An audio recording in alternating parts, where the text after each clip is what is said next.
so happy to welcome our next speaker up to the stage. We have James Fuqua, who is going to speak on the neighborhood that raised him.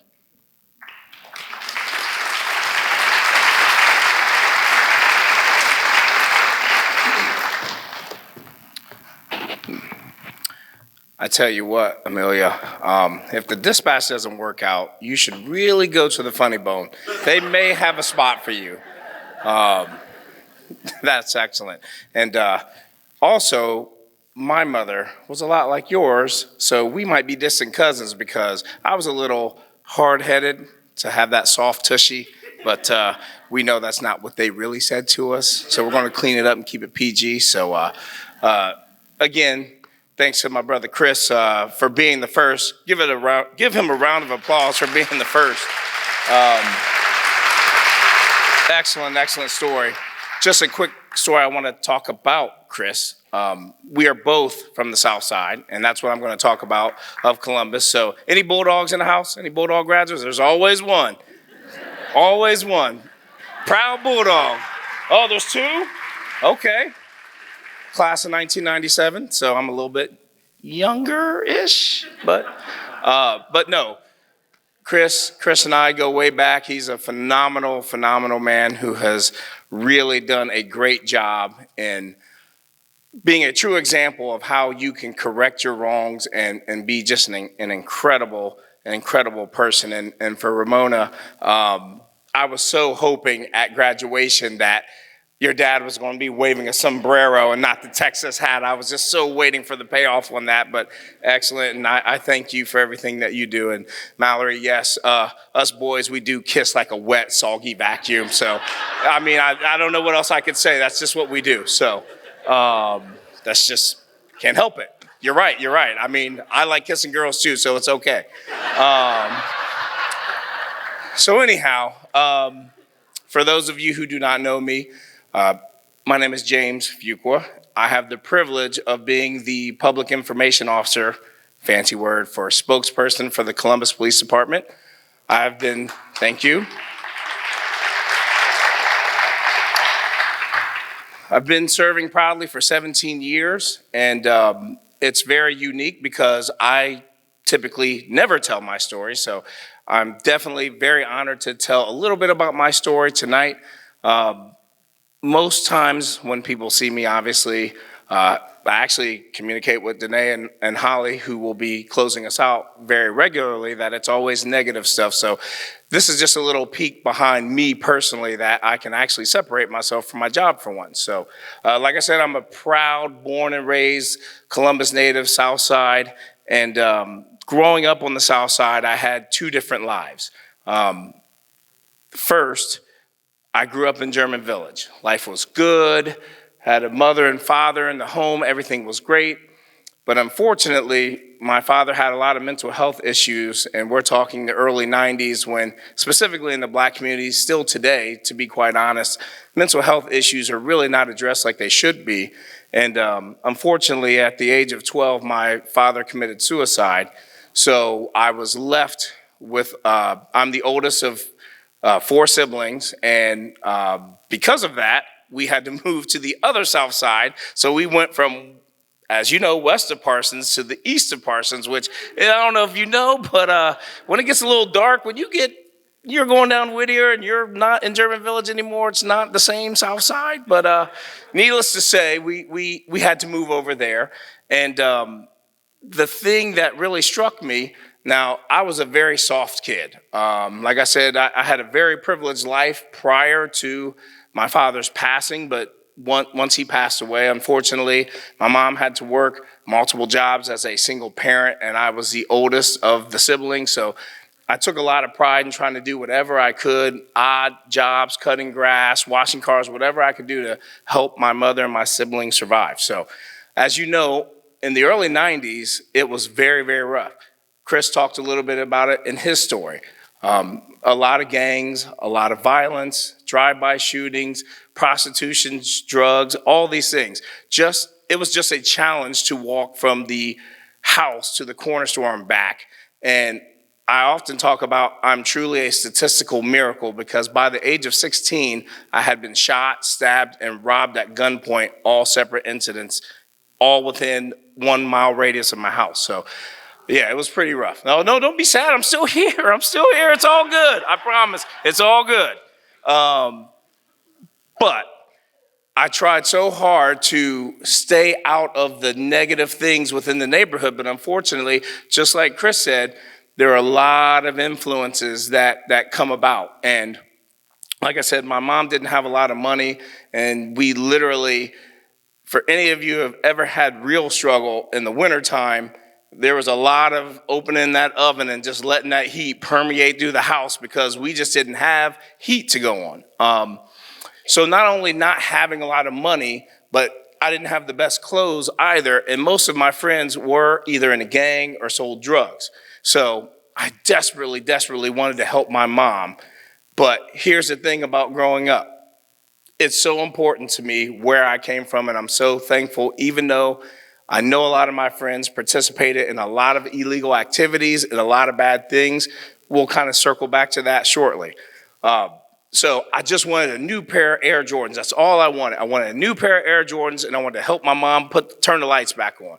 So like I said, a lot of my friends were drug dealers and gang members, and I said, please, please, please, just let me sell some drugs. I don't care what kind of drugs they are. Just, I know you guys make a lot of money. Just give me something. I watch y'all stand in front of the corner store. Can't be that hard.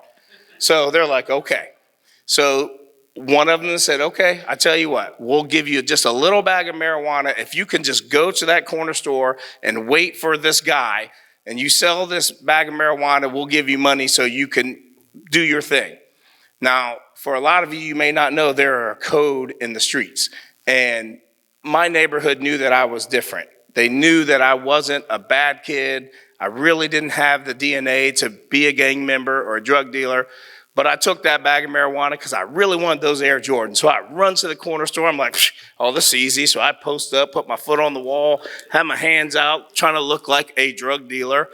And within 2 minutes, a police cruiser comes down Whittier. I'll never forget. They probably didn't even really look at me, but I stared that cruiser all the way down. My eyes got this big, and I ran back to my friend's house, and I threw the bag of marijuana at him, and I said, this is stupid. I can't do it. And by this point, some of my other friends were there, and they were all waiting for me to come back because they knew I wouldn't do it, and they were dying laughing. And the best part of the story is, no one was really ever going to buy from me because it was a bag of oregano and not even real marijuana. Yeah. So my point is, even the streets have a code. So a lot of times, like I said, growing up, I wasn't a fan of the police. No one really that looked like me in my neighborhood were fans of the police. So usually when they would ride by, I would give them the one finger salute. And I think we know which finger that was to show my appreciation or lack thereof for police. Didn't really like them, didn't trust them. And really never did anything other than try to be a 4-minute drug dealer. That didn't go very well. And I'll never forget. This was the number one moment that made me distrust police, and I said I will never deal with them ever. We got out of school early. We had an electrical issue, so we were super excited. It was a warm spring day. We go home. Me and my buddy were sitting on my porch, 1153 Wilson Avenue, where I lived, and we're just sitting on the porch, minding our own business, and the police helicopter was flying around, which was kind of odd. Normally, it was only at night, but it was flying early in the day. And for anybody who knew in that era, we refused to call the police helicopter that. We called it the ghetto bird. So if you never heard of that, the ghetto bird was the nastiest thing that we wanted no part of, right? So the ghetto bird is just swarming, and they're getting lower, and it's getting louder, and I can't figure out why. It looked like the pilot was looking directly at me, and it was warm. And anybody that knows anything about helicopters, they used to take the doors off of the police helicopters when it was warm. So they were circling, and I remember him pointing at me. So I pointed back with that one finger salute that I often did when the police cruisers came by.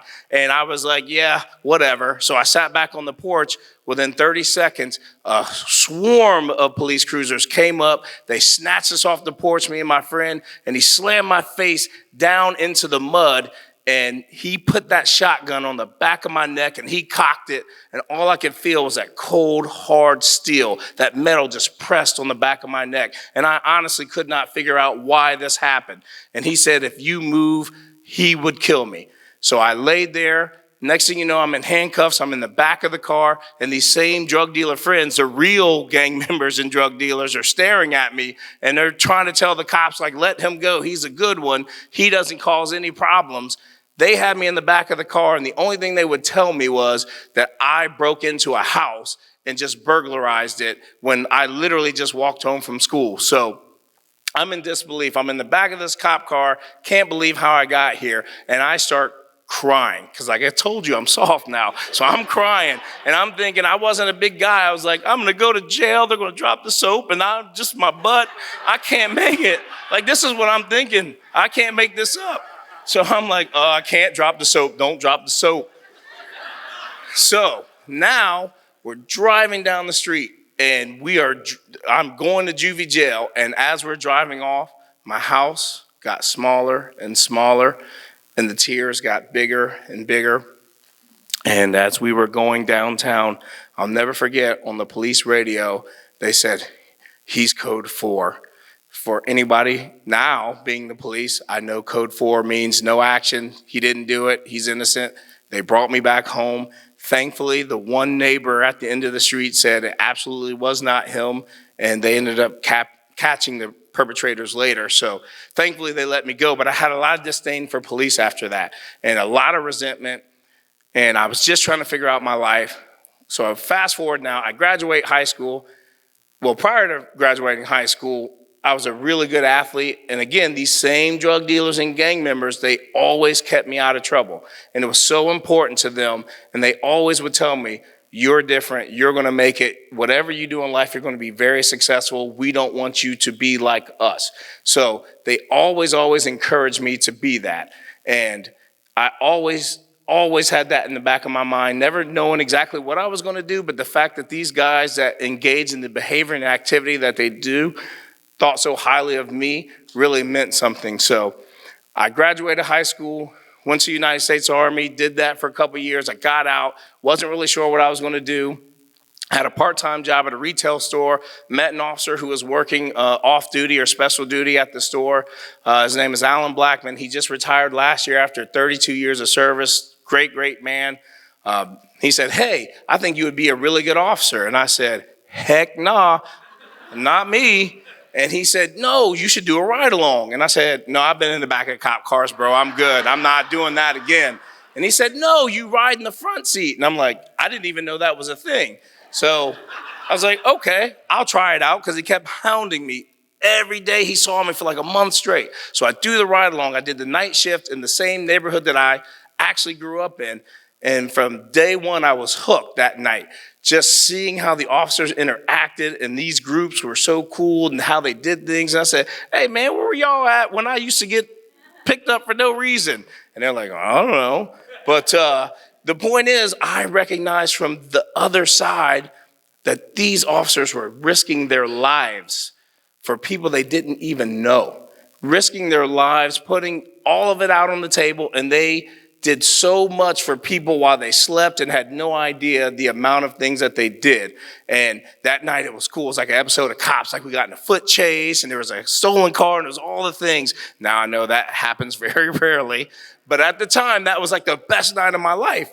And so I said, okay, I'm gonna do it. So fast forward, I go through the process, I get the job, I'm super thankful. But the most important thing to me was going back to the same neighborhood that I grew up. And not only did I do that, but I did it for 10 years straight without leaving the exact beat of the neighborhood I walked through every single day. And why that was important to me, because specifically little black and brown kids, when they would see the police when we were growing up at their age, there was always fear. There was always misunderstanding and not understanding or knowing why officers do what they do. So I made it a point to always get out and talk and walk the beat, literally walk the beat, and get to know every single person. So specifically the young people could understand that not all police are bad, and we actually work really, really hard to make everyone safe. And if you do the right things and you keep on the straight and narrow, you'll be just fine. So thankfully, that is a great thing for me. After all of these years, one of the other funny stories that I remember during my field training was being in that same neighborhood that I grew up in, and we're sitting there, and when you're out in field training, you have your coach, and then you're just driving. And I'll never forget hearing 3 gunshots back to back to back, like 3 blocks from where I live, and I just sat at the stop sign. And my coach looked at me like, you gonna do something about that? And I said, oh, I'm the police now. I don't have to run away, I have to run to it. So I run to the car, I end up actually catching the person that was firing off the shots, and I realized even when I was capturing someone doing something very bad and very dangerous, the fear that he had in his eyes, he really thought that I was going to unnecessarily use force. And the fact that I was able to take him into custody safely and talk him through everything, and we had a long conversation that night after the shots, and he was just shooting off shots, not a bad kid just because he had got a gun from his friend. And my point in that specific story, why that is so important to me, is after we had that conversation, now he still had to go to jail, but after that, he still went to jail. After that conversation, that young man, I didn't see again, never thought anything about it, and I literally saw him 6 years later, and he had told me that was the best thing that ever happened to him, and that turned him around, and he is a very successful businessman in the city of Columbus as we speak. So my point to all of my story is, if I can make it out, and I loved where I came from and the people that I surrounded myself with, good or bad, that anybody can make it. Thank you.